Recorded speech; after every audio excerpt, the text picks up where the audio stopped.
Do you find yourself judging others? Being judgmental often gets a bad rap, but if we know how to examine our judgments, we can gain greater self-awareness. In this video, I'm going to share 3 insights we can gain from mindfully observing our own judgments and how, in taking responsibility for our judgments and the way we use them to avoid facing truths about ourselves and the world, we can gain a greater sense of choice and freedom in our lives. Now, before we jump in, I want to distinguish judgment from discernment. In discernment, we still have an opinion about something. But I would say the distinction is there's not an emotional reaction behind that opinion. So let's say I'm walking down the street and I see someone flinging nunchucks around. This is a real example. And I choose to have a wide berth and avoid them on the street.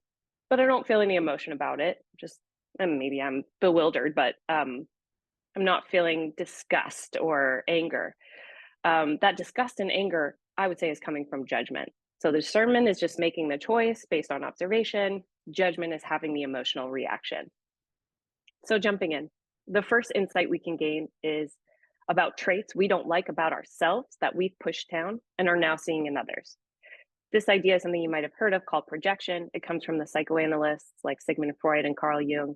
And it's the idea that if we've been reinforced from childhood that a certain trait or experience that we have is not acceptable, we push it down and create a belief that we don't actually have this trait, but instead start to see it in others and feel disgust. So for example, let's say I see someone walking down the street and singing exuberantly, and I have a judgment about them that, they're just trying to get attention. That's so obnoxious.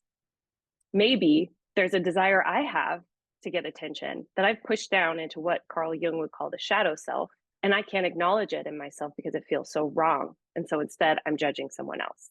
The second insight our judgments can tell us also has to do with the shadow self, and it could be aspects of ourself we do want to engage with, but have been taught are not acceptable. So maybe I see that same person walking down the street, singing exuberantly, and I think, that's so socially inappropriate. How could they do that? Maybe I've repressed the desire to be as free as this person, and I actually feel envious, but I'm not able to access that. The third insight is about control and entitlement. In this case, we have ideas about the way the world should be, and we feel distress having moments of realization that we actually don't have as much control as we would like. So in this case, same example, I see the person singing exuberantly, and I was hoping to have a quiet morning walk that's peaceful, and suddenly the sound is irritating me and I have to deal with that. I might feel judgment towards this person.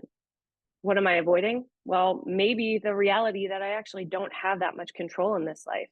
This might be a trivial example, but if you extend this to things like a partner leaving us, getting in a car accident, losing a job, and the ways we might feel anger and entitlement for things to have gone differently, this can point to the ways that we have trouble accepting just how little control we can sometimes have over the events in our life.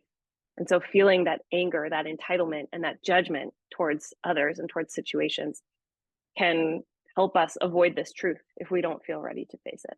So these are 3 possible insights to gain from judgments. I'm sure there are many more. And if this idea compels you, I encourage you to practice observing your own judgments, ironically, non-judgmentally.